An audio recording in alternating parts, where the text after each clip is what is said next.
today's plan. First of all, the beginning of the period, beginning with the second half of the problem that we left off with last time. I'm going to take a look at three very similar problems. Then we'll get into today's major laboratory exercise. Today's laboratory exercise will be your last formal lab report of the first semester. It will be due on Friday of this week.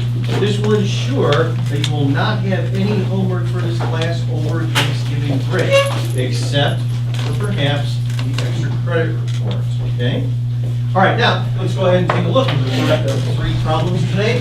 Take a look at the second portion of this problem. Copy down the last question associated with the problem if you did not do so at the end of class last time. It's a continuation of this rotating earth problem. Back in the previous portion of the problem, we looked at the effect that the rotation of the earth has on an object in free fall, say, near the surface of the earth. It decreases the effective value of g. However, if you spin the earth fast enough, you can actually decrease the effective value of g to 0.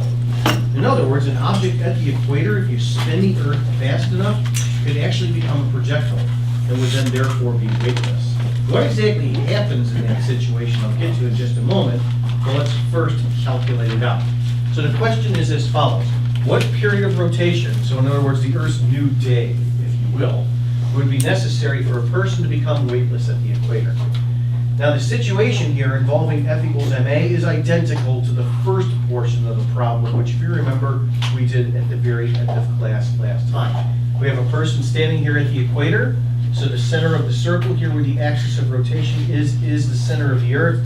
The radius of the Earth, and therefore, is the radius of the circle. The circle itself, of course, is the equator.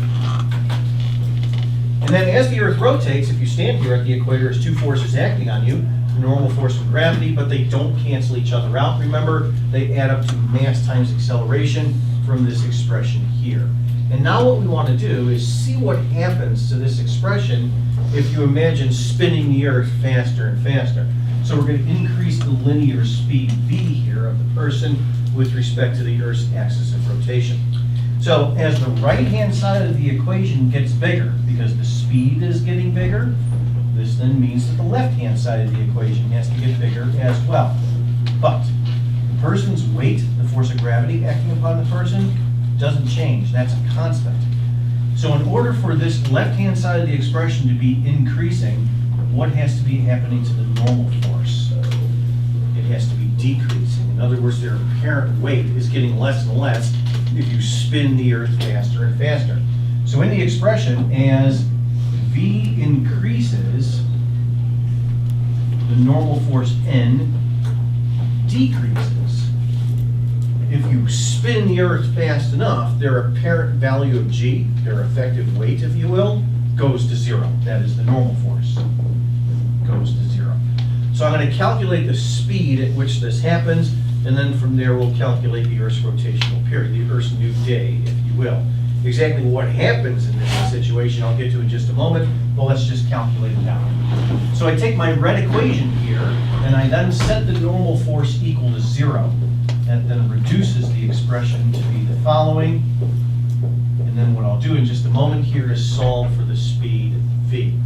Notice that the mass of the person, m, however, cancels from either side of the expression.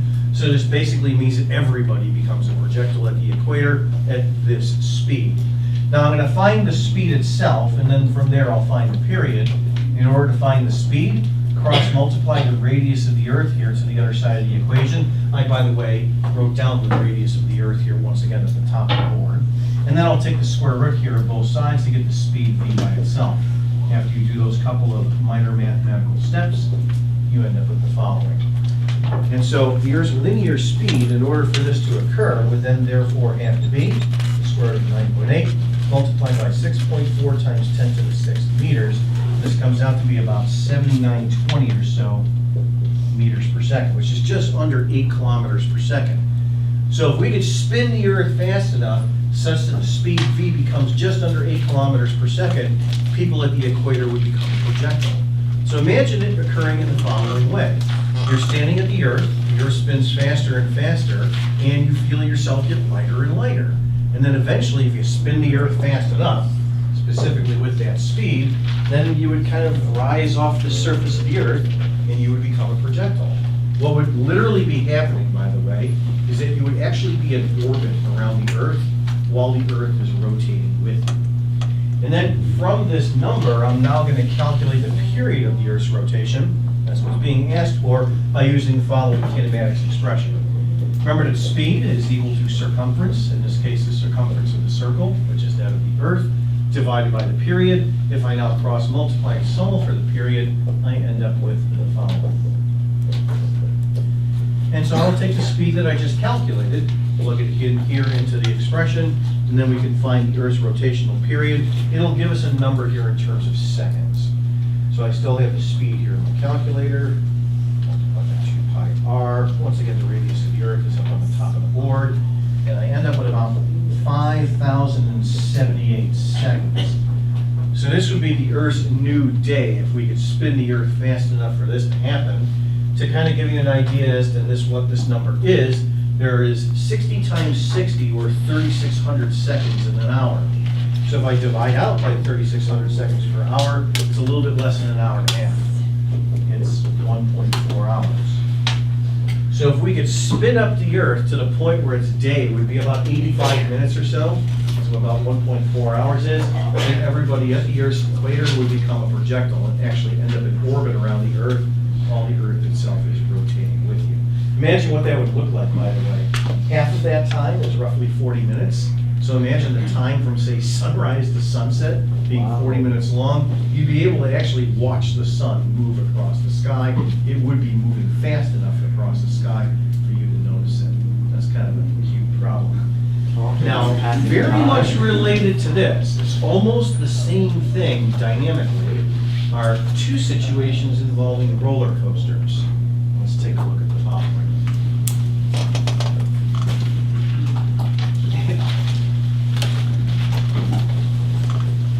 Let's see what happens now as you go through the upside down loop on a roller coaster.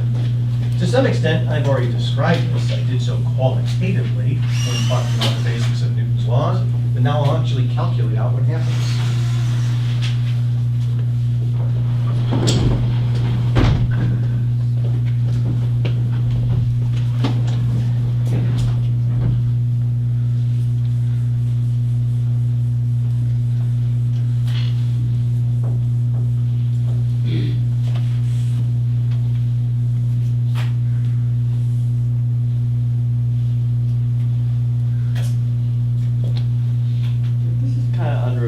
But what kind of physics would occur when you're underwater?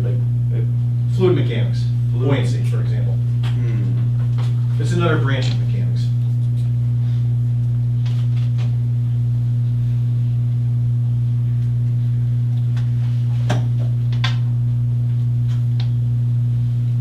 Maybe just notice you're really weightless, like when you're underwater. Take a look at chapter 13 in your textbook. Very interesting. Thanks.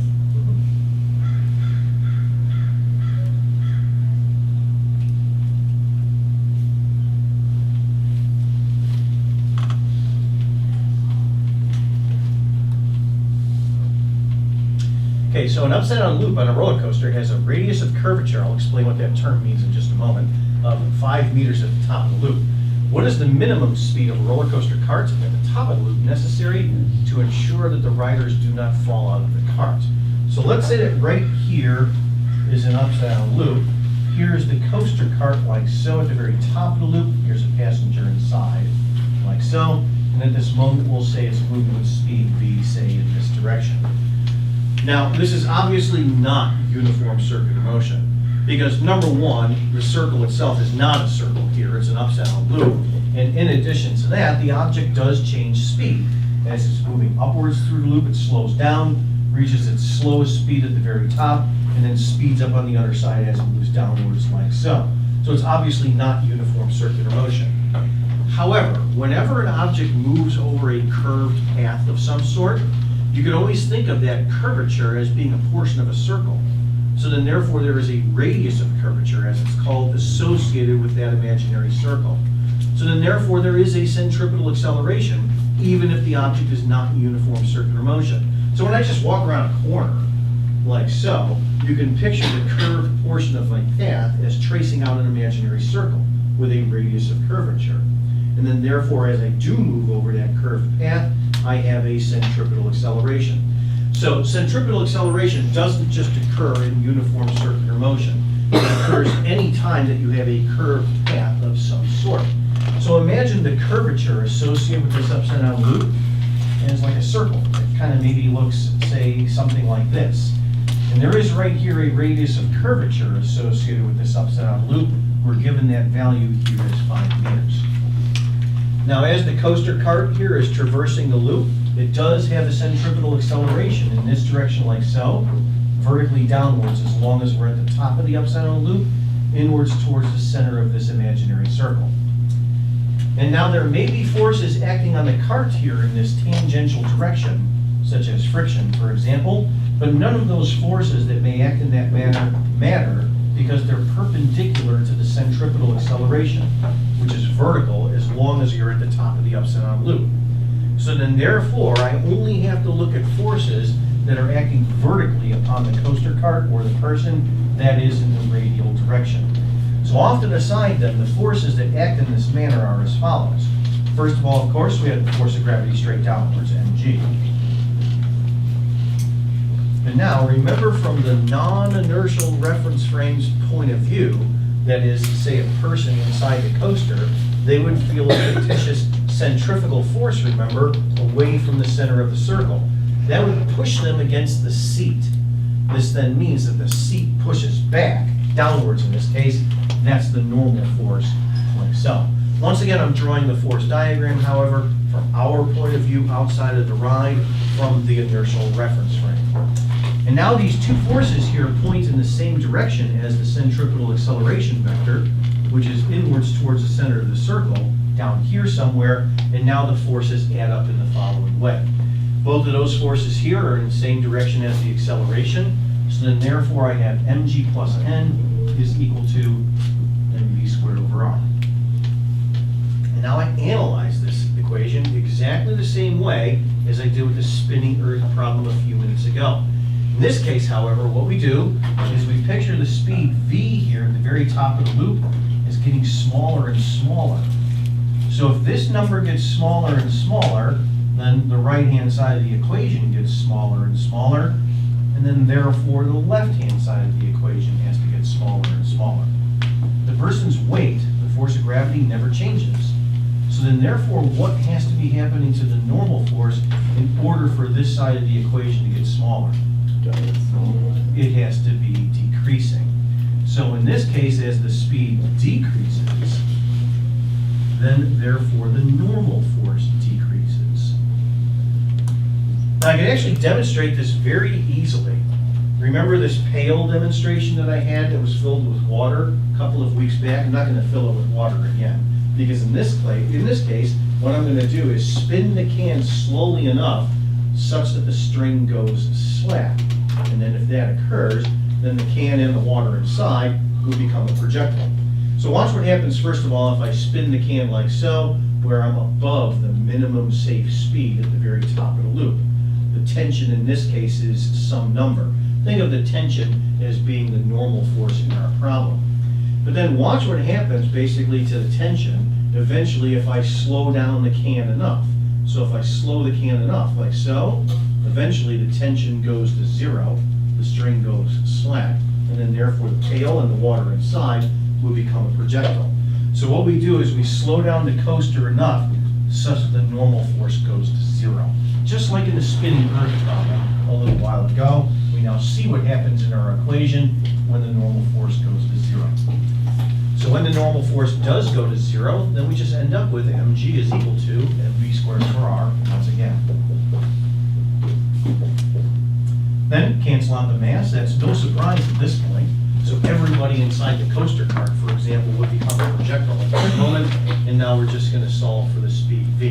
Keep in mind, by the way, as I said earlier, that this is not uniform circular motion. So because this is not uniform circular motion, this little kinematics expression, speed equals circumference divided by period, this doesn't apply. It only applies in situations for uniform circular motion, not here.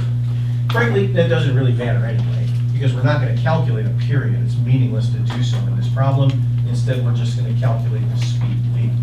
So to find the speed v, just cross multiply by the radius of curvature here to the other side, and then take the square root. Like so. So the minimum safe speed that you would have to have at the top of the upside down loop, such that you could safely make it through the loop without any restraints, would be the square root of 9.8 times 5, which actually works out to be 7 meters per second. So here's the meaning of this number. If you go through the top of the upside down loop with a speed that is greater than that, then you can safely make it through the loop without restraints because the normal force would then be some number. If you go through the top of the upside down loop, however, with exactly that speed at the top, then for an instant the normal force is 0. For an instant you become a projectile. And then if you go through the top of the upside down loop with a speed that is less than this number, then you definitely need restraints to keep you safely inside the ride. The normal force would definitely be equal to 0. How many of you have ridden Viper at Magic Mountain? It's a very poorly designed roller coaster for a number of reasons. But one of the reasons why I don't like that coaster has to do with those last couple of corkscrews at the end of the ride. When you go through those last couple of corkscrews at the end of the ride, the speed of the coaster train at the top of those upside down loops is definitely less than the minimum safe speed. You're pretty much hanging in your restraints when you go through those last couple of corkscrews. You definitely need them to stay safely inside the cart. You may have also noticed that particularly on that ride and other rides like them sometimes, you'll see coaster upside down loops that are oval shaped like so, as opposed to being very nearly circular like what I've drawn on the top board. The reason for that is as follows. Notice how tight this turn is right here if you shape the loop like this. What this means is that if we have an imaginary circle here associated with that curvature, notice how small the radius is. So the tighter the turn, the smaller the radius of curvature. So the smaller the radius of curvature, even at relatively slow speeds, the bigger this number is. The bigger this number, the bigger the normal force. So in other words, you can move through an upside down loop that is shaped like that with a number, say, that is less than this, and still have the normal force be a number that's greater than 0. So of course it's engineered that way on purpose. It's not necessarily really a safety feature per se, but it is a feature such that the tighter the turn, the bigger the acceleration. That's basically the idea. Now there's a nice little sequel to this problem, what actually has to do with going over a hill on a roller coaster. If you go over a hill on a roller coaster fast enough, however, you'll become a projectile. The problem is almost identical to the spinning earth problem from a little while ago.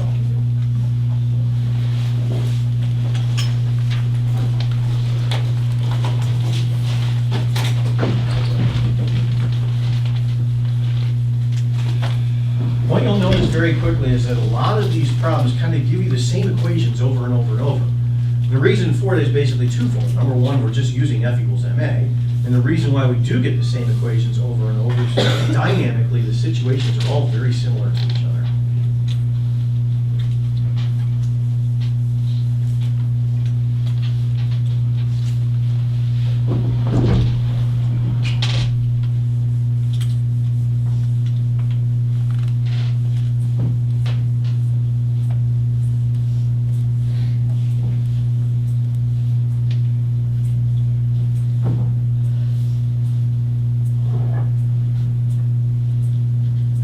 Okay, once again, going over a hill is obviously not uniform circular motion, but you're still going over a curved path. So therefore, there is a radius of curvature, and then also therefore, there's a centrifugal acceleration.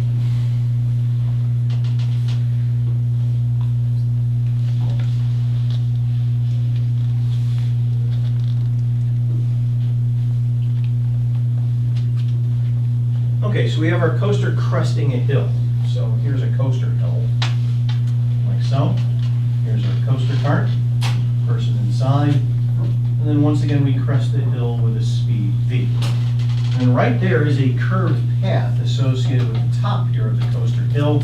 Right here is an imaginary circle associated with that. There's a radius of curvature r, like so. Once again, numerically, the radius of curvature is given to us as 5 meters, like in the last example. Okay, now when the object does crest the hill, there is a centripetal acceleration once again, inwards towards the center of this imaginary circle, which is vertically downwards as long as we're talking about the very top of the hill. And then, like in the last example, I don't have to worry about forces acting on the person or the coaster cart that are tangential to the curvature itself. The reason for that is because those forces, if they're there, are perpendicular to the centripetal acceleration anyway. So, like in the last example, the only thing I have to worry about here are the forces acting vertically, which are in the radial direction, as long as we're at the very top of the hill. And so then, therefore, we have, first of all, as always, the force of gravity downwards, in the same direction as the centripetal acceleration vector, which is once again inwards towards the center of the circle. And now the person presses down on the seat, so the seat presses back up. That's the normal force, like so. And then when I add up the forces here in this radial direction, I get the exact same equation as I did for the rotating Earth problem. We have the force of gravity, mg, in the same direction as A, therefore it's positive, and then minus the normal force in the opposite direction. Like so, same expression as the rotating Earth problem. And like in the rotating Earth problem, if you go fast enough, in this case over the hill, that is, if you make the speed v big enough, then the normal force will go to zero, and you would become a projectile. So in this case, it's the maximum safe speed that we're solving for, such that you can safely make it over the hill without restraints. So numerically then, we would say v, the speed that is, increases. So then therefore, like in the spinning Earth problem, the normal force decreases. And then we once again want to see what happens when the normal force goes to zero. So when the normal force goes to zero in the expression, like in the last two problems that I've done, we end up with this equation here once again. Once again, all these situations that we're looking at here are dynamically very similar to each other. The mass cancels out, so everybody has the same maximum safe speed. Once again, we're not solving for a period here or anything like that. Just cross multiply by r and take the square root. And end up here with the same expression, once again, for the last couple of examples. I kept the numbers in this problem here the same as the upside down loop problem from a few minutes ago. Once again, the speed here is 7 meters per second. The meaning of this number, however, is a little bit different than the previous problem. In the previous problem, it was the minimum safe speed to safely make it through the upside down loop. Here, in this case, it's the maximum safe speed to safely make it over the hill. How many of you recall that description I gave you a while back of Goliath? On the ride Goliath, there's a portion of the ride where you go over a short, sharp hill. And just for a moment, you feel yourself rise out of your seat and come back down. It's this problem.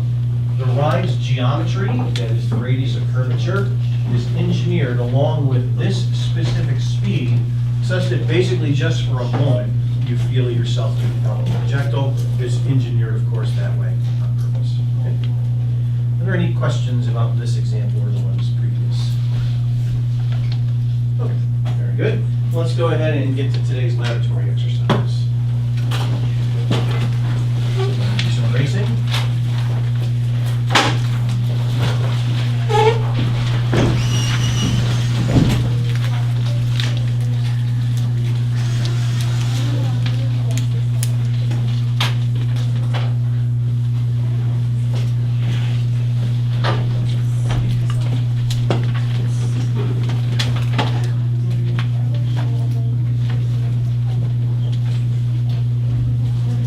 Okay, today's lab on centripetal force is as follows. First of all, the purpose.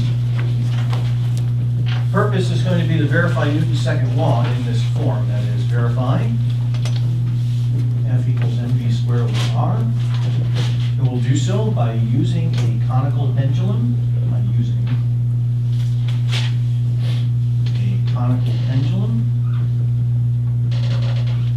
And we'll use the conical pendulum specifically to measure g.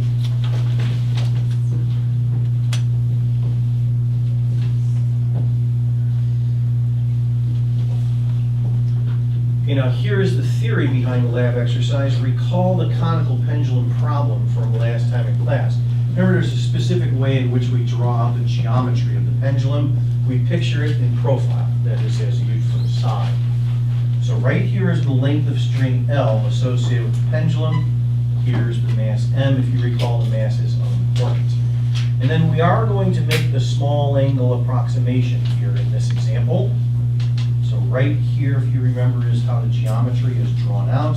Right here is the angle made by the string with respect to the vertical direction. We're going to say once again that the angle is small.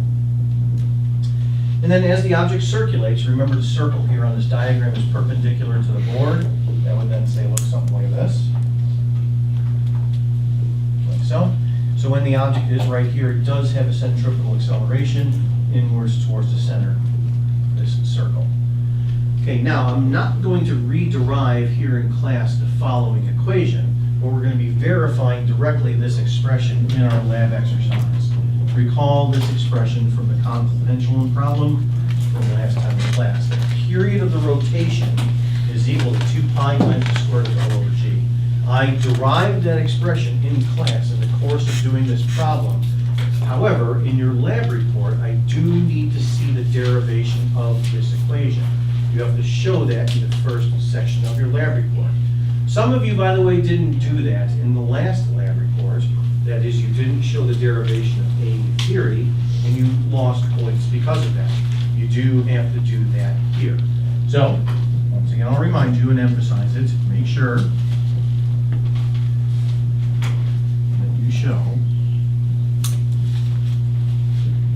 the derivation of this expression. I did that, but I just put it on a different page. That's okay, so I didn't dock you points for it.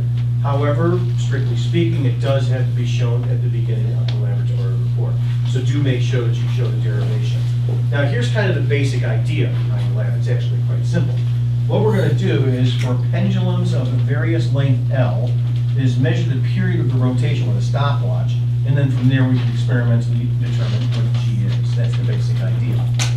However, when we eventually do analyze the data, we're going to do so, of course, by constructing a graph. So what I need to do to linearize this equation is square both sides of it to get rid of this square root sign. When I do, I end up with this.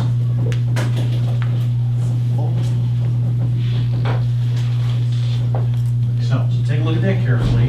All that I did was square both sides of the expression. The reason why I had to do that is because when we eventually do analyze our data, our graph is going to be the following. You're going to graph the period squared as a function of the length L. So if you graph now t squared versus L, what you're going to end up with is a line.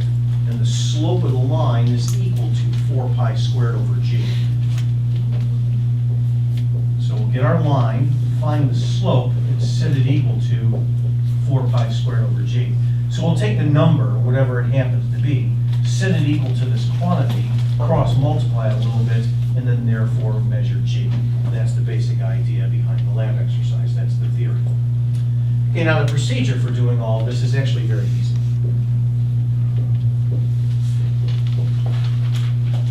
In the first step of the procedure, we have to ensure that you're going to be constructing pendulums where we can make the small angle approximation. So in the first step of the lab, what you have to do is on blank paper, use a drawing compass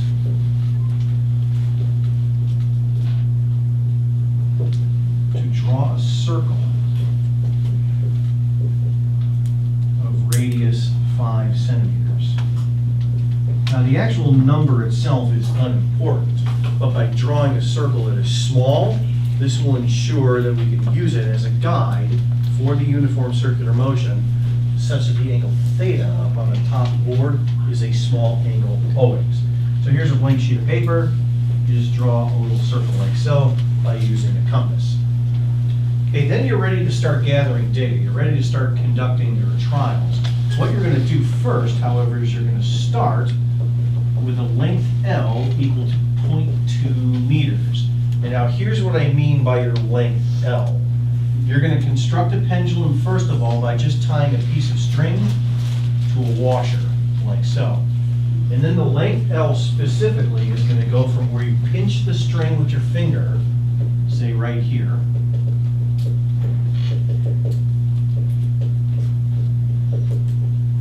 then to the geometrical center of the washer.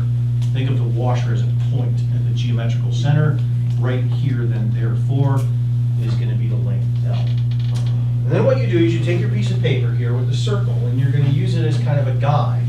You'll take the circle with the piece of paper like so, place it on the floor or on the desk, and then you'll manipulate the conical pendulum above the piece of paper like so, such that the pendulum basically follows the circle.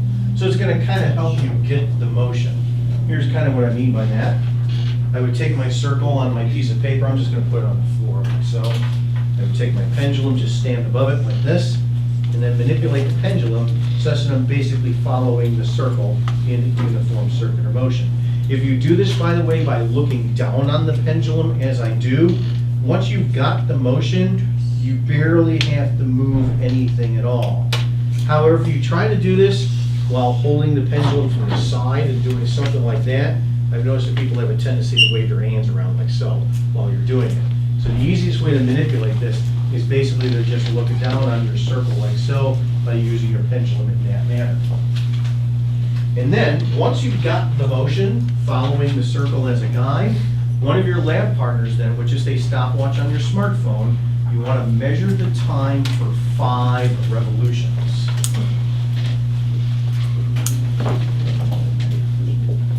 Measure the time, we're going to call it small t, for 5 revolutions.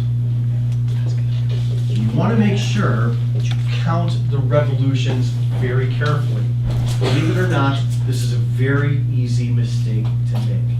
Because I've seen people over the years do something like this. They'll hit the stopwatch and then say to themselves, okay, 1. So they'll go 1, 2, 3, 4, stop. Like And so on then 5. 4. Yeah, you counted 4 revolutions if you did that, not 5. So you want to make sure that you count 5 revolutions. As I said, it may not sound like it, but this is actually an easy mistake to make if you're not careful. Because then from that time for 5 revolutions, the period is then therefore that time divided by 5. And now you start to construct the following data table.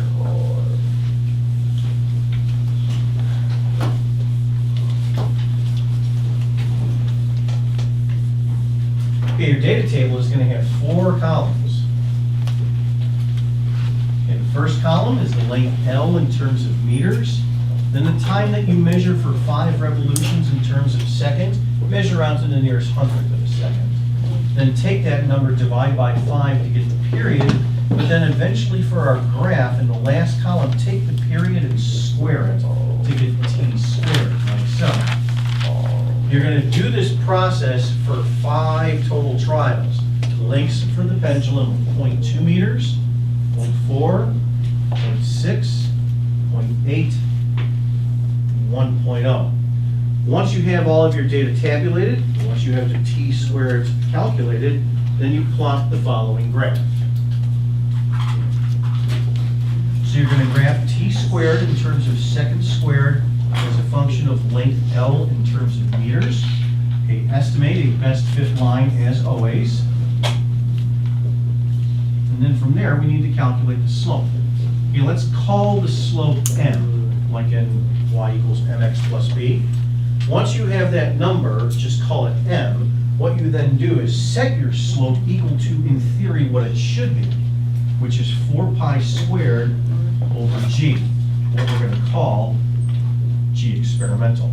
So once you have your slope m, you just set it equal to 4 pi squared over what we're going to call g experimental, cross multiply, and then calculate g experimental. If you're careful, you should get a really good result for this lab exercise. Percent error of less than 1 or 2% is actually not unusual, as long as you're careful and you count the revolutions correctly. Percent error, by the way, is calculated in the following manner. You take the absolute value of the difference between not your slope, but g experimental and g, 9.8 meters per second squared, divided by g, 9.8 meters per second squared, multiplied by 100 to turn it into a percentage. Once again, if you're careful, you should get a really good result in this laboratory exercise. This is easy to do. It really shouldn't take us any more than about 35, 40 minutes or so to actually get all the way to the end and get a result. Everybody here should be able to finish easily in the allotted time. And now, let me show you where everything is. As is always the case, there's a pile of graph paper here, and there are rulers over here in the box. Then, back here, first of all, on the side rail, if you're eventually, remember, going to be doing pendulums that are rather long, a meter long, 80 centimeters long, and so on, you'll have to measure the lengths here by using a meter scale. Then over here in the back of the room, first of all, on this table here is a pile of goose paper. Remember, you have to start by drawing a circle by using a compass. Compasses are right over here. And then right over here is the stuff that you need to construct a pendulum. Washers are here in this bag. I, of course, need my washers back. Here's scissors and string. By the way, you may want to do this kind of backwards. Start with a long pendulum first and then just kind of cut it down from there. But tabulate exactly the way that I indicated there on the board. Make sure you have everything oriented correctly, okay? Working groups of about 3 or 4 people, no more than that. Ready as I go.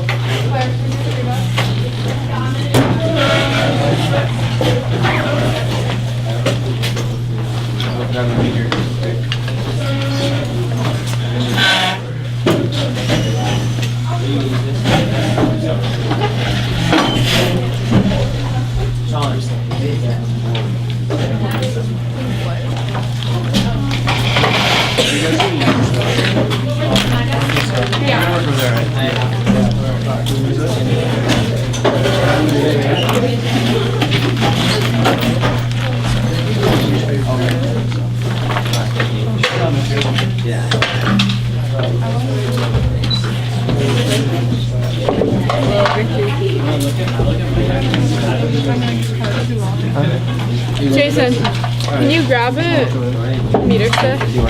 No, a meter stick. Here.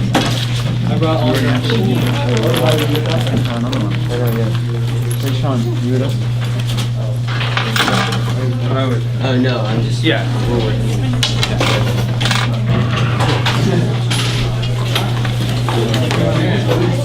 Where are we? Where are we? I'm sure it's expensive. A lot.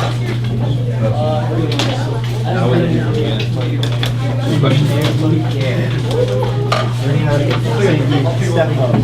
Sangeet, do it in one jog, Sangeet.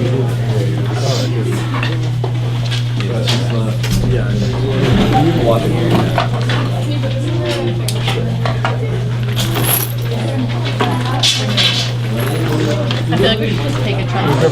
Here, there's only one breath. It's actually an easy lap. That's too far.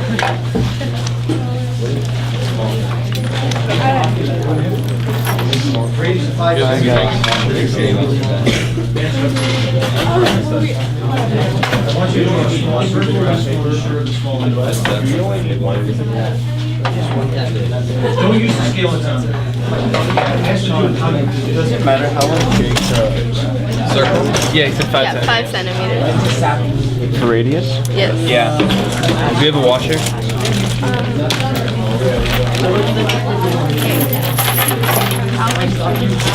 What are washers like actually used for? When you're like making things, when you're putting things together, you know how like tables have like here, like these things kind of, they like kind of connect them and like they tighten them. Oh, okay. Like when there's space, when you fit something, you can like you put a washer in between, so like kind of tighten. Does it matter what size of meter you use? No. We're all wearing our white. Wait, so 5 centimeters? Yeah. All right, buddy. Make sure that's like actually 5 centimeters. Yeah. I mean, like make sure like with the thing. Oh, yeah, sure. Just to be like 100% sure. Yeah, we'll measure. I have a good calculator here.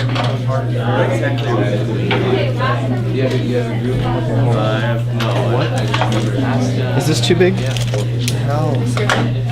Yeah, what's up? Sure. And 1 meter long.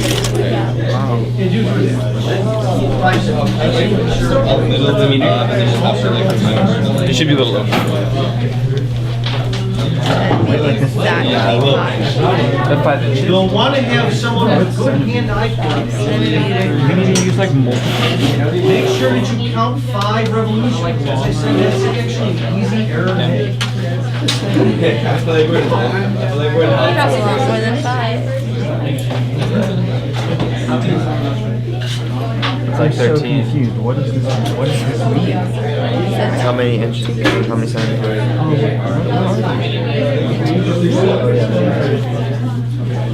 Oh, you guys are so smart. What would I do without you guys? You would have measured the circle wrong. That's what you do. Yeah, I think you guys should try to make this. I'm going to make it too much. Bag of water. You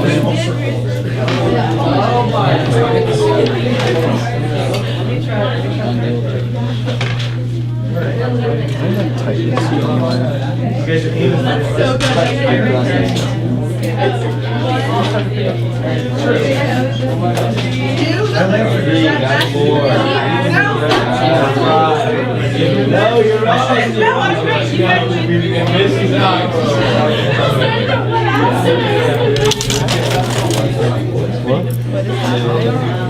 They're really. This one doesn't even have this. This one doesn't even have this.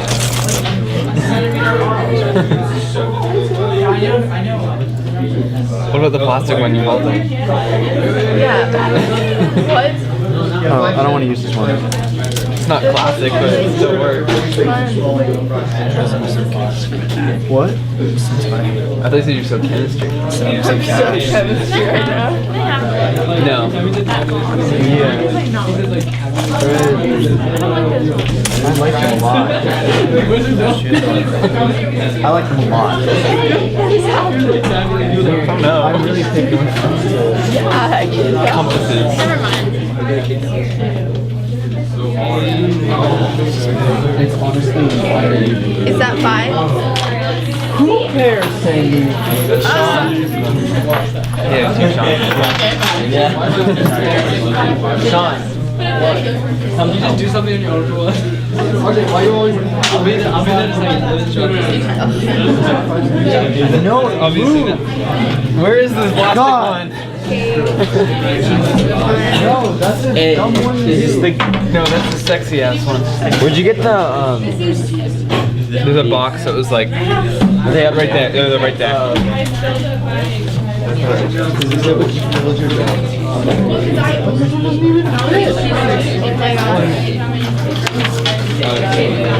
Get a mechanical pencil, yeah. You're God. Oh my God, what would I do without you?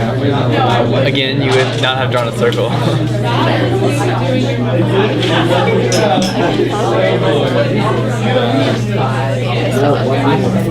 RJ, did you get a RJ? You're talking about. What is this? Some I thought I could.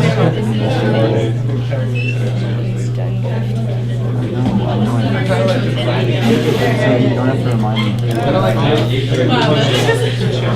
can tell this is not gonna. Okay, so This whole thing would be next to it. hold down really hard. Someone wants to just like move the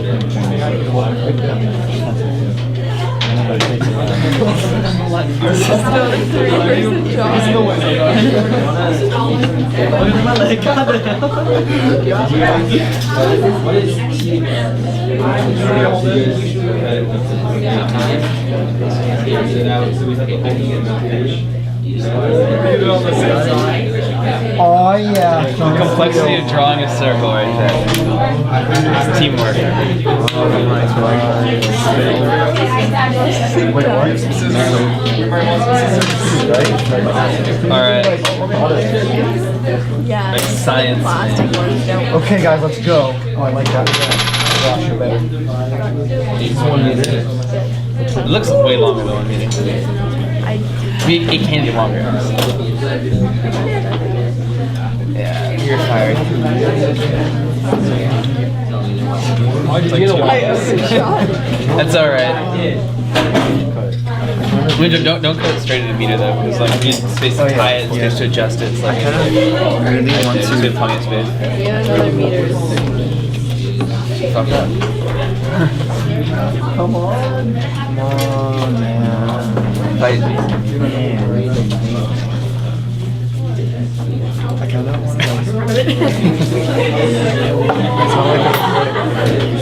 I know, but I just don't want my face to be like. I kind of want to like.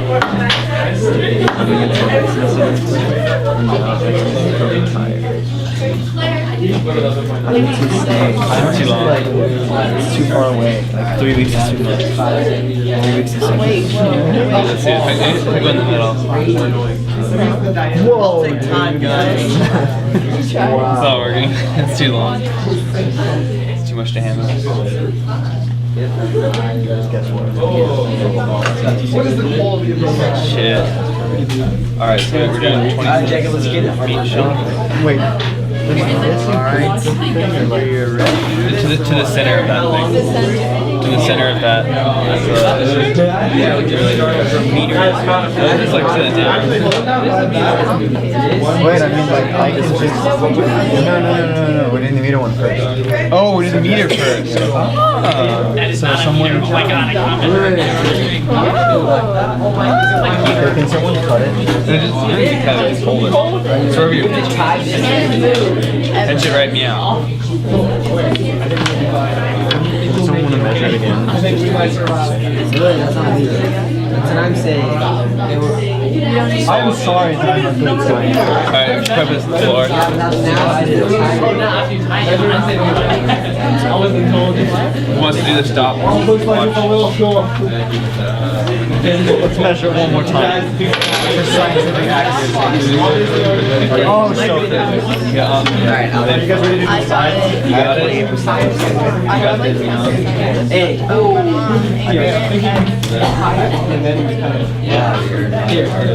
Sean, hold this. That's the thing we need here. Gotta put the Nimrod over there. David, you wanna get seduced? Okay. Here, make it a little longer so we're gonna put it around our finger. Like time. No, it doesn't matter. We're just gonna get it going. Follow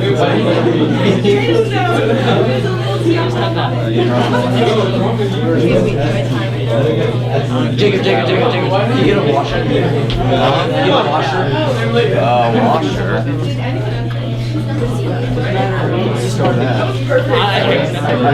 Hey, let me see this. No, this is hard. You're supposed to follow that. You don't follow it.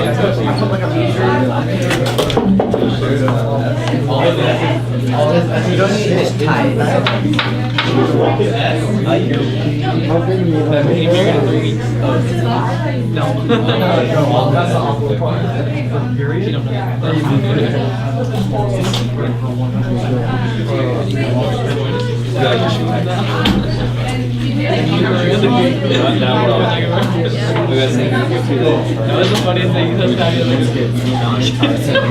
So wait. You want to jump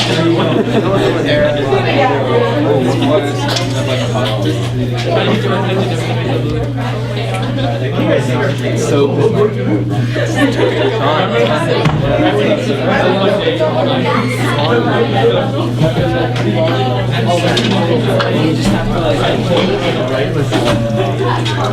no, you have to do it from the tip of the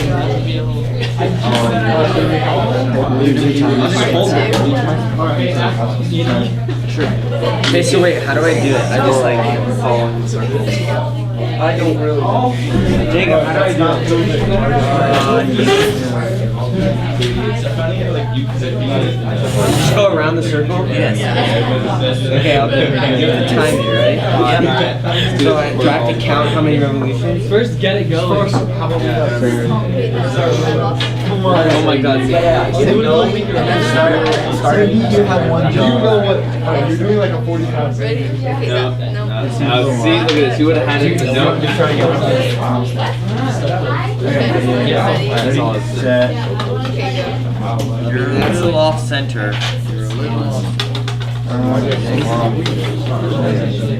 Now we're okay. Tell me when to start. Like, If we started counting from the start.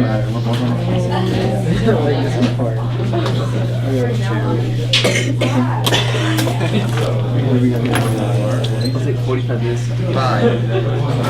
10 seconds. No, don't do the count. 10.0 start. That is not okay. Maybe I don't want to try this. It's not. It's exactly 10. Go do this 4 times. Okay, wait, I'm ready. Like, get ready. I'm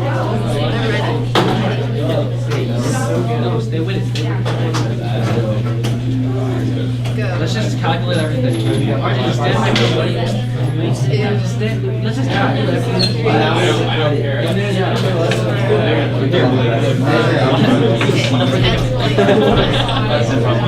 Scissors here. How long on the clock? Yeah.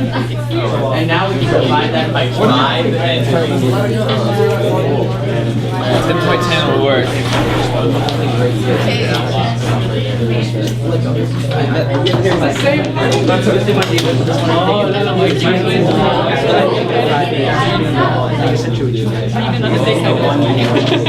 So like once we find that, we divide it by 5 and square that. 10.10 will work. Yeah. Wait, why? If you do this 5 times. What do you mean it will work? Because it was probably It's not good enough. Okay, let's go, let's go. Okay, get ready. Wait, so 80 centimeters, right? No. Because it was long. I know. Sean Steele, Sean Steele, do you want to try it? I'll give it a shot. But now you have to calculate that. Just the exactly. Because we cut it off. Yeah, you will. You're tripping. Measure it. If it was 100 minus 24. You gotta get it going. Wait, Look at this shit. This is all the peanut butter. Because you guys measured it over 100 and then we cut 20. Yes, this is why you explain to me quickly. Sean, where'd you get 2.0? Hey, so it goes down to the second each time, guys. Wow. You're better at this than I am. League's better. Alright, I'll measure. I'm gonna cut this straight. What do you have to do to get It is 9.8. Sean Steele is much better at this than I was ever. What was it, 9.16? 9.13. You can look on my phone. Alright, here we go. 3. Alright, yeah, that's down a second. Under. Take it. Oh yeah, wait.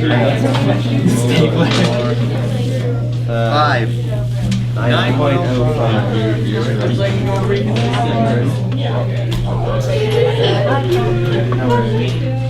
Here, Sean, you wanna? Oh wait, which one were you using? You guys play at 1.7.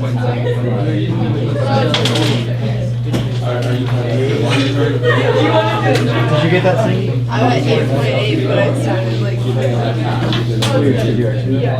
I just when you said go, I was like, oh. This sounds good. 7.8. Alright.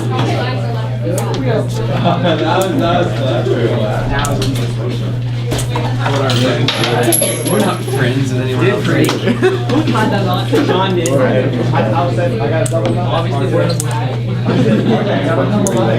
Yeah, I can live with that. I can live with that. Alright, down on 1 minute.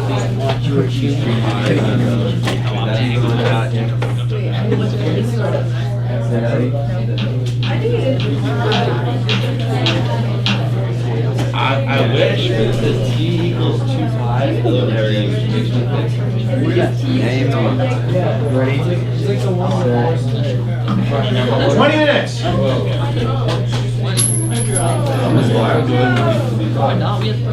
We just have to pick grass. What's up with Like, You have bad Jacob. I always start. Reset, let's do this.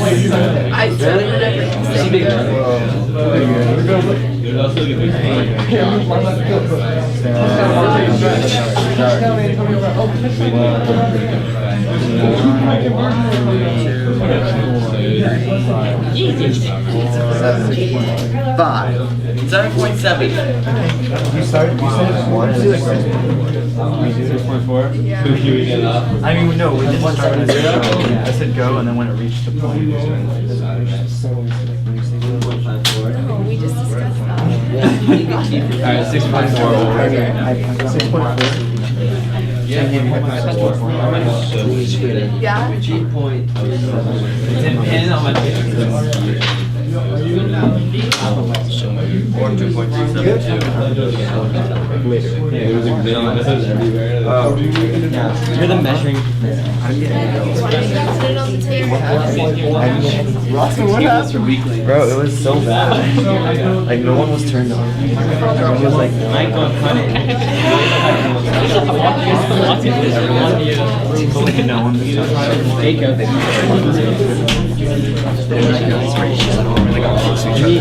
No, right.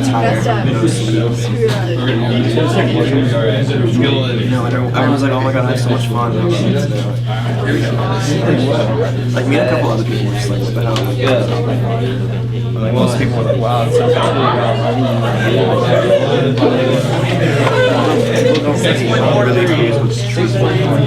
So what did you guys like like learn about the program areas and experience them firsthand with other delegates. Like it's boring because I already know everything about the series. So like TV1, and then TV2 is like where you get your program areas. Is that 1.2? Missed it.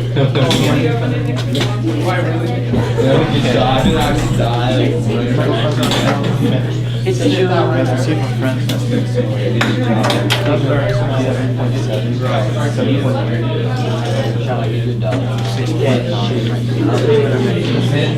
Ready? Okay, guys, I think we've done something. 4.46. Okay, do you guys want to calculate the yeah.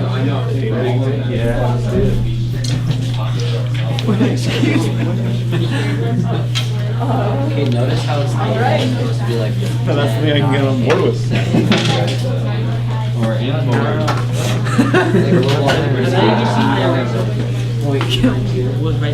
Why would you go on? Why did I come to school today? I was gonna say earlier when we were struggling with the straight in the washer, whatever we were doing. It's like, we don't want to calculate whether or not the normal person is seriously hang me. I don't remember asking you to. Griffin, how you guys doing in analyzing? We're doing very good. Oh, we're starting the math part of it now. Good. Yeah.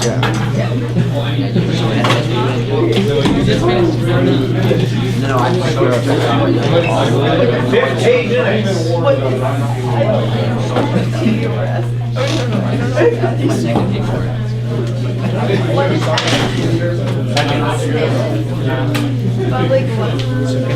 Get the can you give me my number? This one? The other one. And you can take everything about What? Stand up, buddy. Stand up. Yeah. Wait, so I thought that was an act. calculate ass. Going up.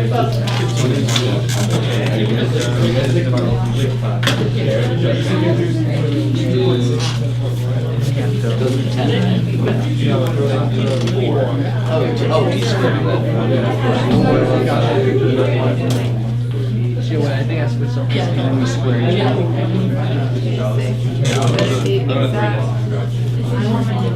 You go 5.20 is 2. We're gonna have like a 20 minute.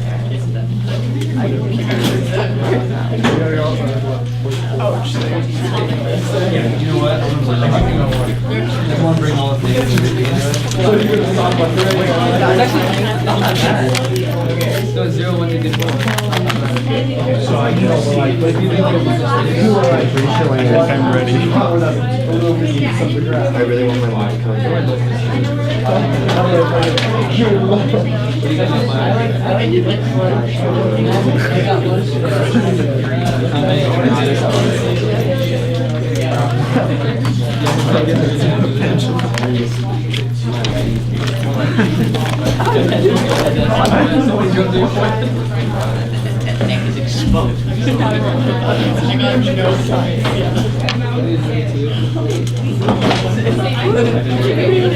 Imagine like going into like some like all science somewhere, like sit on audio, just like doing that fructose and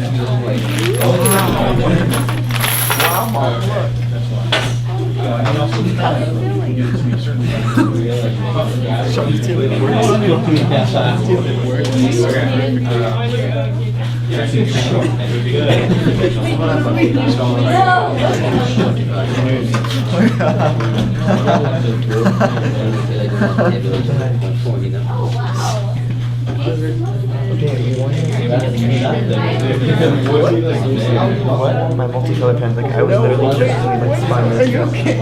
I got my voice. So like my voice is really not taking this out, like I lost it.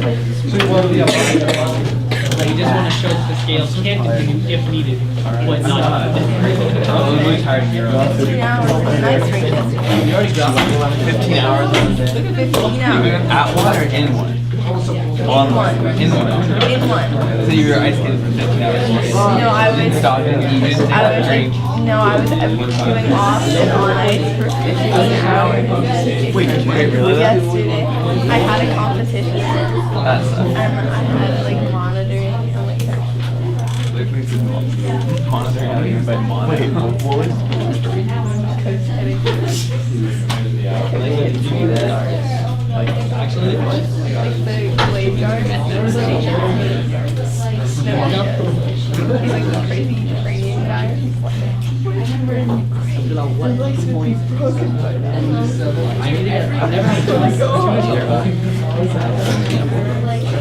I just don't want to say Okay. You feel My any mom was better? so angry because I was like, I'm not going to the ring. That's the text I was responding. I was like, okay. It makes you feel any better. My coach is for horses in Starbucks. My coach has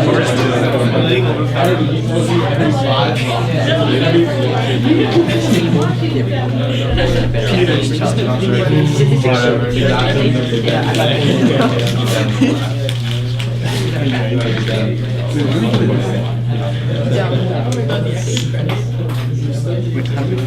Do we find G for each of these individually? No. No, you only find G once. Is that with the slope though? You find it from the slope. Okay.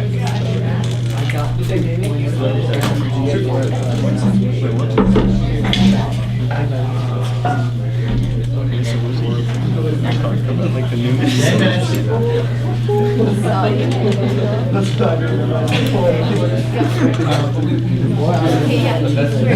Let's get out your stats map. I can Get our best in line. my stats Find man. the slope, and then set it equal to the line, and then set it equal to 4, 5, 6 over G. Experiment.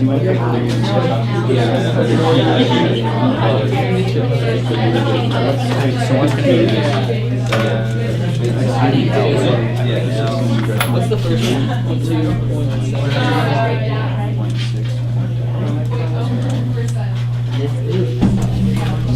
just gonna be test squared. What's 1.6 minus? I have no idea.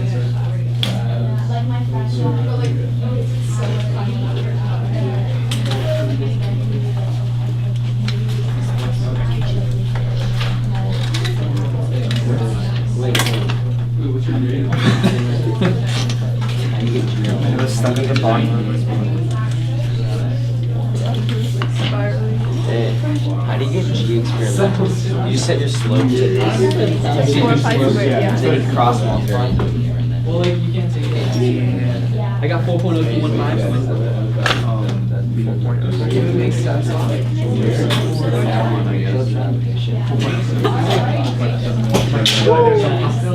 do you do? What do you do to get G experimental?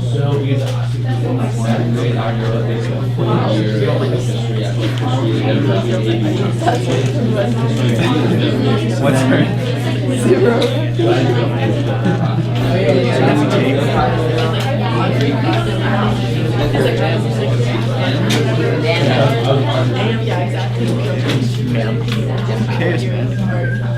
It says Oh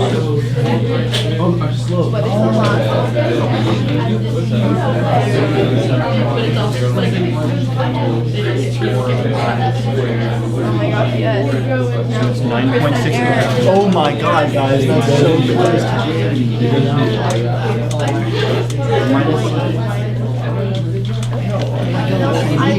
You press the up button. You press the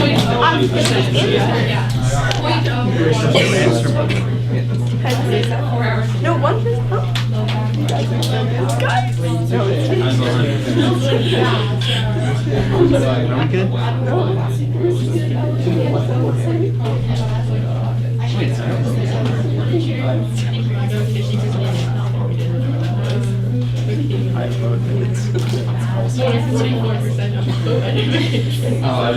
that actually doesn't make sense.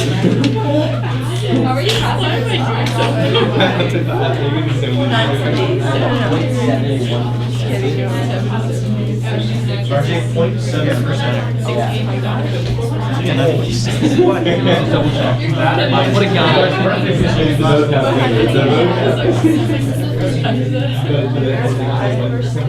Oh, we forgot to let 1%.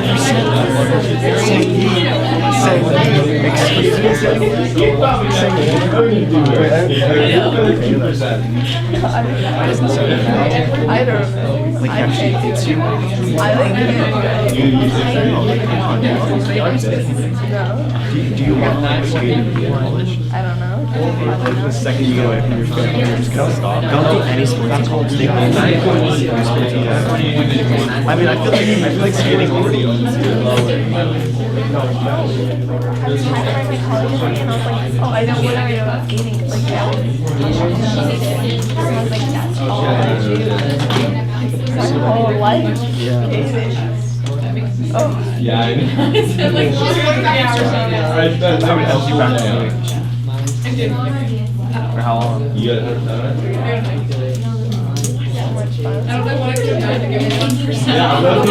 I got it. I'm going to my friends to do Hey, that's things are getting better.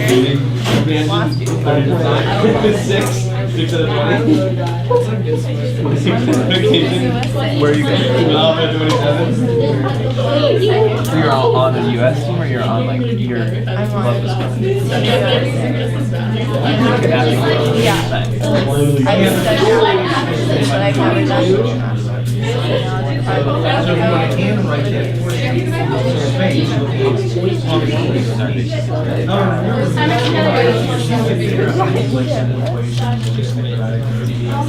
the great thing about Microsoft is it's not very as opposed to the Adobe Smile was like sad. No, I was like half happy, half terrified, sad. It says 3 halves.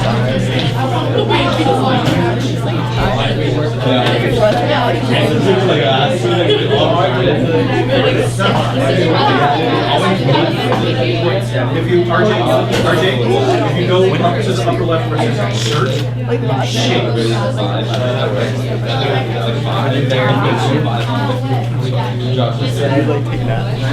Wait, you skate in the morning? Yeah. Not in the 3 o'clock. Well, no, on Wednesdays We won't leave you like my slope. I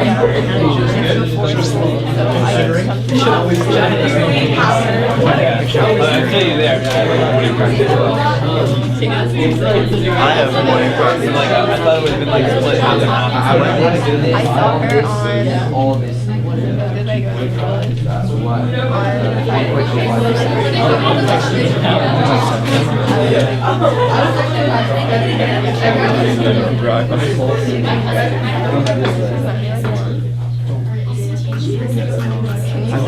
What's the equation again? It's G experimental minus G. That's about. Physics revision. I've never tried like that.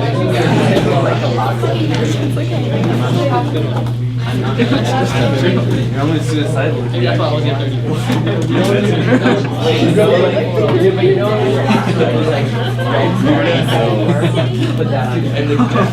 Oh yeah. 5 minutes.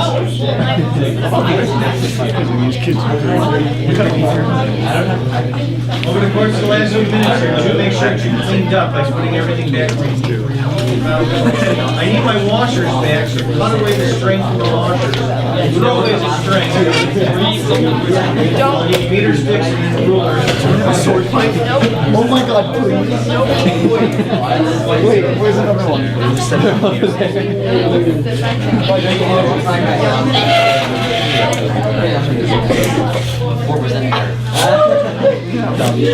Okay, so like, he said, I am like, he tried to brag. He said, I have a point.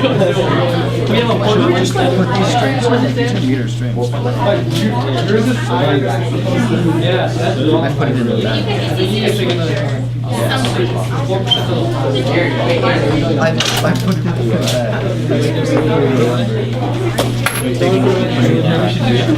Sharpen all those that moves like a sharp point. Have it. Put a strap on using the shields and like create like that spark phalanx wall.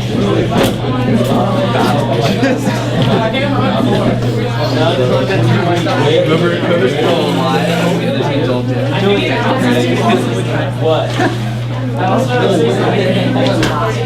Man, that would be fun. I know. Shut the shut. Like, what if we had like wars inside class? For extra credit. It's like, we don't have anything to do with physics. No. The normal force of the sphere is like penetrating flesh. Projectile arms ever sphere.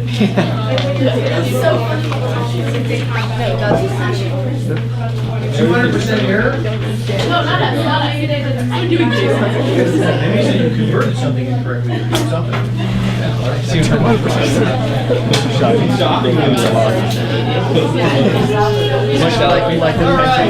Start moving back to your regular Like starts to close out. Make your sticks and put back on the side rail. Start returning to your regular seat, please. Go. Everybody start returning to your regular seats, please. I need you to Intentionally missed by that much. chairs best. Rearrange them. Chairs like being called, they're all.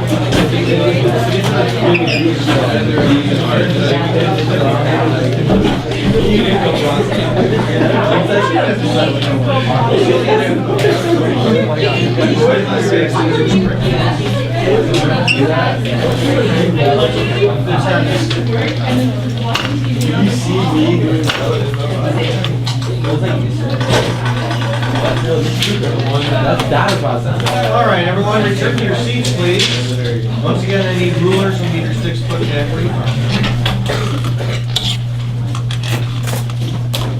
All right, as I indicated earlier, if you're careful in this lab exercise, you should get a pretty good error, or excuse me, you should get a pretty good result.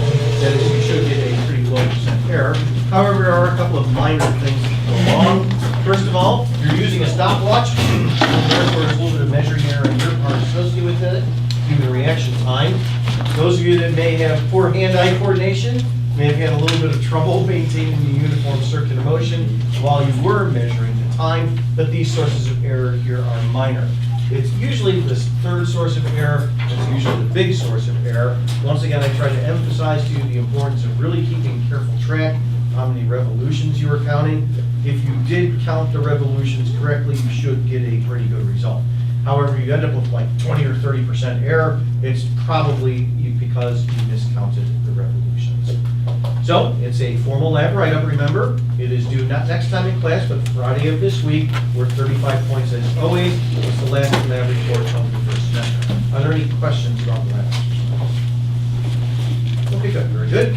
Go ahead and put it aside, please. What I want to finish up the day with is a specific example that I actually gave you in WebAssign last week, but it also has to do with a fair amount of fictitious forces that can occur in the situation as well. Let's take a look at it in more detail. Okay, now the word torus describes a specific geometrical shape. A torus is basically a donut. So the way that you construct a torus is to take a cylinder and then attach the two ends like so, such that you end up with a circle. Once again, the geometrical word for this type of shape is a torus. So what we have here is a torus-shaped space station with a actually rather large diameter of 100 meters. What is the period of the rotation such that occupants inside have an apparent weight equal to their actual weight on Earth? Now this is actually an old idea as an engineering concept. It dates back to the early 1950s, but as of yet we actually haven't built one of these structures. You'll see why as I start to go through the problem. But the basic idea behind the structure is actually pretty simple. That is, you can simulate the effects of gravity in the following way. You would take the torus and rotate it. Now you wouldn't rotate it like this. Instead, what you would do is you would rotate the torus like so, about an axis that is perpendicular to the plane of the torus, and then passing through its geometrical center. Once again, the idea is pretty old as a concept. It dates back to the 1950s. The idea was popularized in a classic science fiction film in the late 1960s, where it features very prominently in a few scenes early on in the film. Does anybody know what film I'm talking about? 2001: A Space Odyssey. If you've never seen that film, I highly recommend it. It is a classic of the genre. But early on in the film, there is a torus-shaped space station like so that features pretty prominently in a few early scenes of the movie. Now, if you're an occupant here inside of this tube, from your non-inertial reference frame as the torus is rotating, you would feel a fictitious centrifugal force away from the axis of rotation. So your feet, in other words, would end up on the inside surface of the outer wall. Depending upon the size of the torus and essentially how quickly you rotate it, you could simulate the effects of gravity such that people inside the torus feel as if they're just standing on the Earth. Now the idea, dynamically, is also quite easy. It basically works out in the following way. So here's this donut, here's the torus, like so. Once again, we have the axis of rotation right here. So the axis of rotation comes straight out of the board at us like so. Okay, then people inside would feel a fictitious centrifugal force away from the center of the circle. Their feet would actually end up like this on the inside surface of the outer wall. Okay, now, don't get confused. There's no gravity here or anything like that. If you want to picture this structure in free fall in orbit about the Earth, or even easier still, if you want to think of it as away from planets, away from the Earth, etc., as the torus rotates, if we were outside of the station, looking at the forces acting on the person, we would only see one force. And that's the normal force, like so, perpendicular to the surface that the person is standing on. It's the normal force that gives us the centripetal acceleration. Okay, once again, there's no gravity here, no nothing like that. The only force that we see acting on the person is the normal force. So when I add up the forces here, I just have one of them, I get N is equal to mv squared over r. But we want the person inside to feel as if they're standing on the surface of the Earth. Once again, think of the normal force, like we've seen in a number of examples in this chapter, as the apparent weight. We want to set the apparent weight equal to their actual weight on the Earth, mg, and then from there calculate how quickly we essentially have to rotate the torus such that that happens. So once again, this is an apparent weight problem, where we want the person to feel as if they're standing on the Earth. So we set artificially. That's why, by the way, sometimes you use the term artificial gravity to describe this. I don't particularly like that term, however, it's kind of a misnomer. But we're artificially setting the apparent weight here to be equal to their actual weight on the Earth itself. Now, when you plug in mg here into the left-hand side of the expression, you you end up with this equation here, which you've now seen at a bunch of examples. No surprise at this point, the mass of the person cancels out. So everybody feels as if they're standing on the earth when we rotate the station appropriately. Okay, now we get to some numbers. I'm sorry, Jacob? Is this becoming some sort of formula or something? Maybe? No, it's not a formula per se, but the reason why that all these situations look very similar to each other mathematically is because dynamically they are very similar. It's just in this example, as opposed to the others, there's no mg here in the problem. We're artificially setting the apparent weight equal to mg, Right. thereby arriving at the expression here. Okay, now the diameter of the station is 100 meters. So the radius is half of that. It's equal to 50 meters. And then what I am asked to do in this particular example, by the way, is not find the speed v, but instead find the period of the rotation. This is uniform circular motion, so we can go ahead and use speed equals circumference divided by the period, and then we're just going to solve for the period. So I'm going to take this expression here for the speed, square each of the terms when I plug in here. I'll divide out appropriately by a radius as I do. And then when I do, I end up with the following equation. We first of all have here g. And now I've got v squared over r. So v squared is going to be first of all 2 squared, which is 4, then times pi squared, and then r squared over r is just r, and then divided by t squared. Like so. And now we just cross multiply and solve for t. In the problem that I gave you on WebAssign, it's virtually the exact same problem, but they actually weren't asking you for the period. They were instead asking for the frequency of the rotation in terms of revolutions per day. You still, however, had to find this number, the rotational period, to go further and find the frequency. Here we're just going to solve for the period. So I'll just cross multiply and then take the square root here to get the period. So after you do those couple of minor steps, you end up with this expression here, and now we just plug in. When we do, we're going to end up with a time here in terms of seconds. So 4 times pi squared times the radius of 50 divided by g, take the square root of all of that, and it ends up being about 14.2 seconds. So that's actually fairly quick. We would basically have to rotate this thing approximately once every 15 seconds or so. That's about 4 times per minute. Now, as I mentioned, this is an old idea. It dates back to the 1950s. But in practice, this would actually be pretty difficult to do.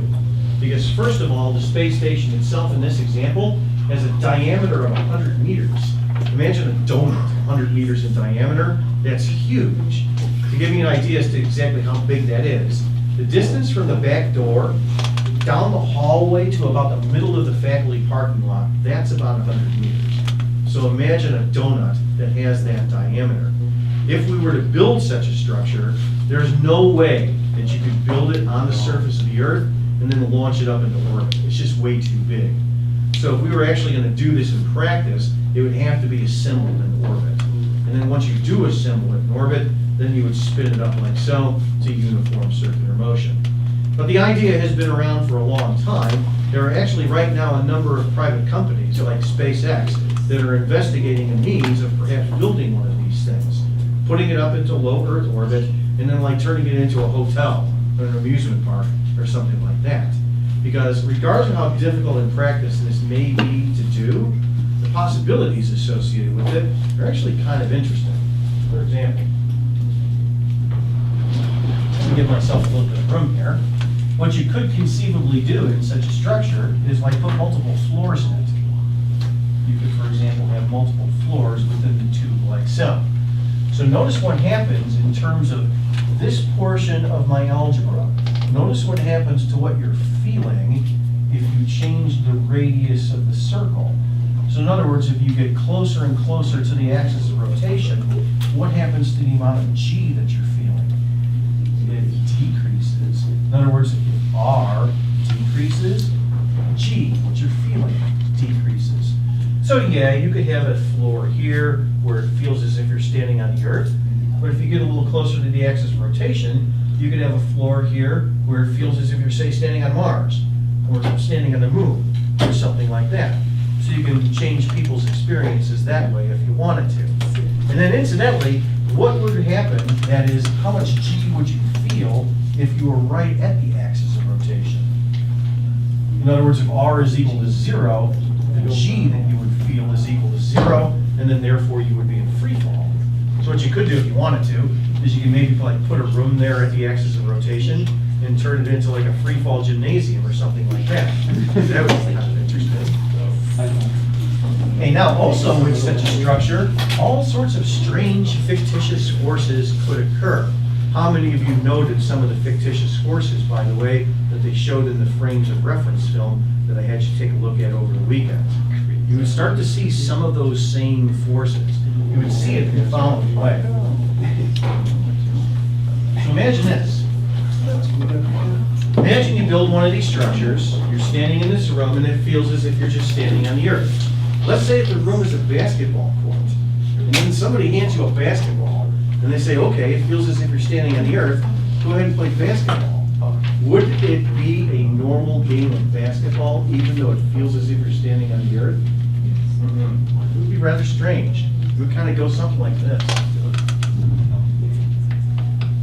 So let's say here's a little person. From the inertial reference frame, outside of the structure, just watching the thing rotating around, at this moment the person, say, is moving in this direction like so. And then the person takes a basketball or this marker or whatever, and then does something like this. From the inertial reference frame, after the person lets go of the marker, is there a force acting on it? No. So from the inertial reference frame, the marker will move at a constant speed in a straight line. So what would that look like? Well, the person is moving like that. Person throws the marker like this. If we were outside of the station, we would see the addition of these two velocity vectors. In other words, we would see the marker do this, like so. And it would just move in a straight line at constant speed after the guy let go of it. Because after the guy lets go of it, there's no force acting on it. So from the inertial reference frame, it traces out a straight line at constant speed. So then therefore, if the guy throws it just right, in the time it takes the marker to go from here to here, he will rotate from here to here and then catch the marker. It won't quite look like this, but if he does throw it just right, he'll be able to catch it when the marker arrives here. However, let's say he throws the marker really sharply. If he throws it really sharply in the time it takes the marker to go from here to here, he may actually only rotate from here to here. And he sees the marker hit the floor in front of him. From his non-inertial reference frame, he sees a fictitious sideways force that pushes the marker to the floor ahead of him. What he's seeing is an example of what is called the Coriolis force. It's named after somebody. The Coriolis force, or also sometimes called the Coriolis effect. The Coriolis force is a sideways fictitious force that occurs in rotating reference frames.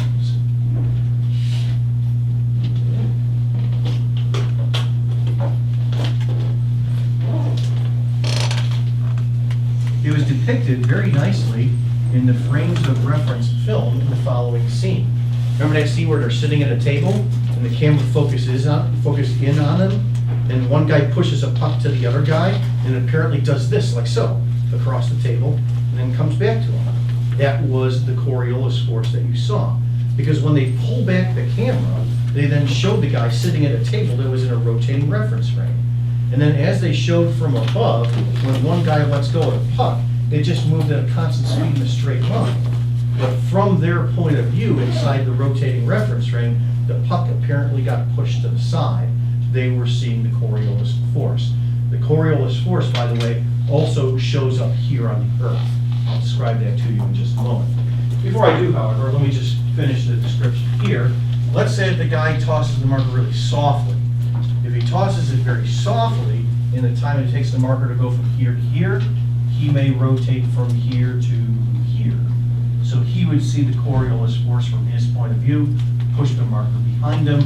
Once again, it's a sideways fictitious force that occurs in rotating reference frames. The larger the space station, the larger the structure, the less pronounced the Coriolis forces. This is why it would have to be made large in order for people not to have to deal so much with the Coriolis forces.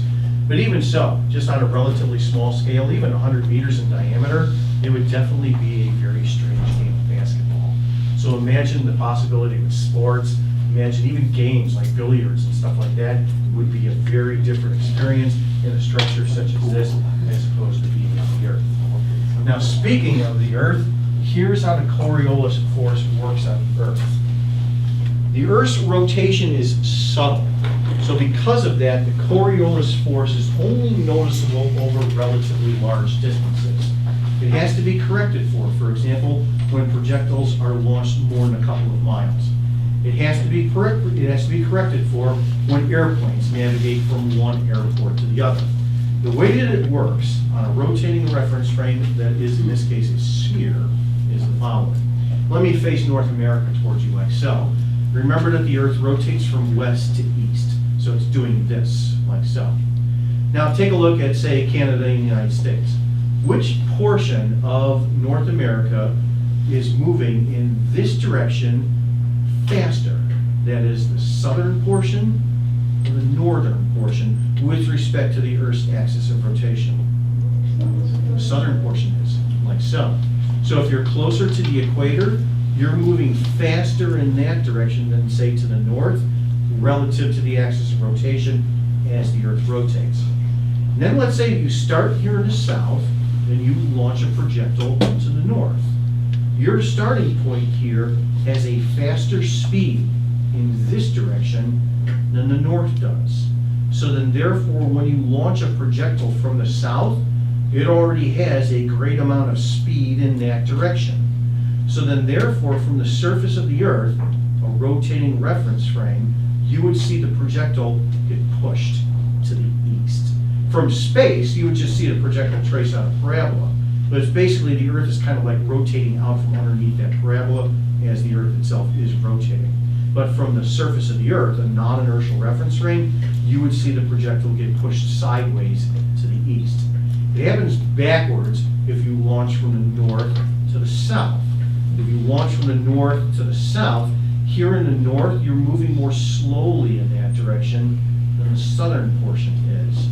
So then therefore, if you launch from the south to the north, you would see the Coriolis effect push the projectile to the west, like so.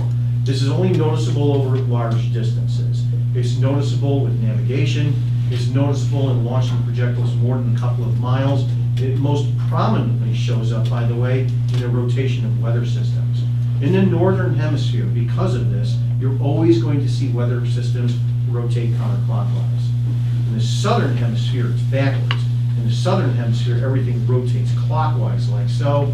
In the northern hemisphere, everything rotates counterclockwise because of the Coriolis effect. This also explains why the weather is always so calm at the equator, because weather systems cannot cross the equator because they're rotating in one orientation in the southern hemisphere and rotating in a separate orientation in the northern hemisphere. But this is only subtle, it's only noticeable over very large distances. Now, how many of you have heard somewhere along the way that the toilet flushes backwards in the southern hemisphere? Anybody ever hear that before? That's nonsense.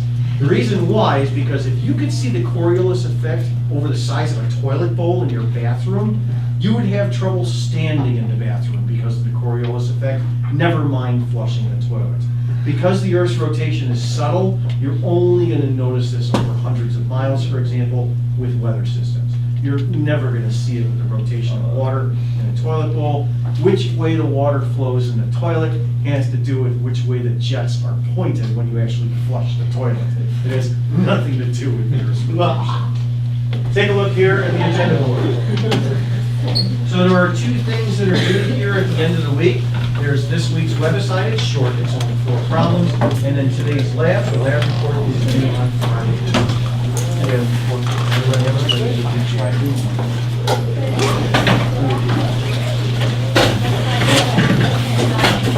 A couple of years ago, by the way, I have an amusing story to read. A couple of years ago, a student of mine went to Ecuador, which is right on the equator in South America, for a trip of some sort, and he told me about this museum that's in a city in Ecuador. Supposedly the museum sits right on the equator. The equator literally cuts across the room in the museum. And on one side of the room, they have a toilet, and on the other side of the room, they have another toilet. And they show you, they take you on a little guided tour, that the toilet flushes one way on one side of the room, and it flushes the other way on the other side of the room. And he was flabbergasted, and he asked me about that. And he says, why did it do that? And I said, do you know what that museum was designed to do? And he looks at me and goes, no. And I said, it was designed to separate you from your money. And that's exactly what it did.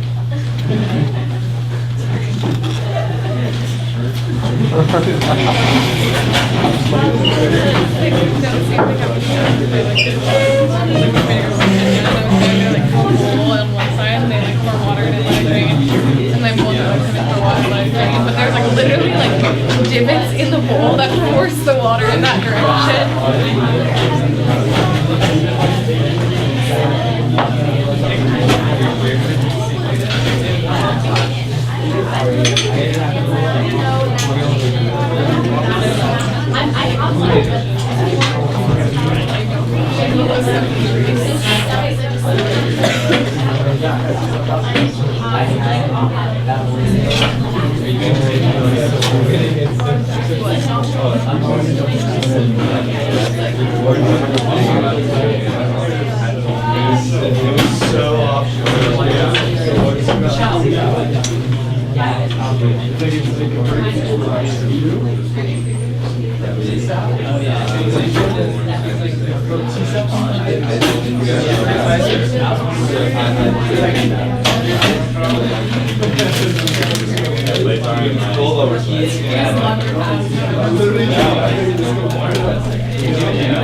Just like a Robeck smoothie. It's like really strong right here.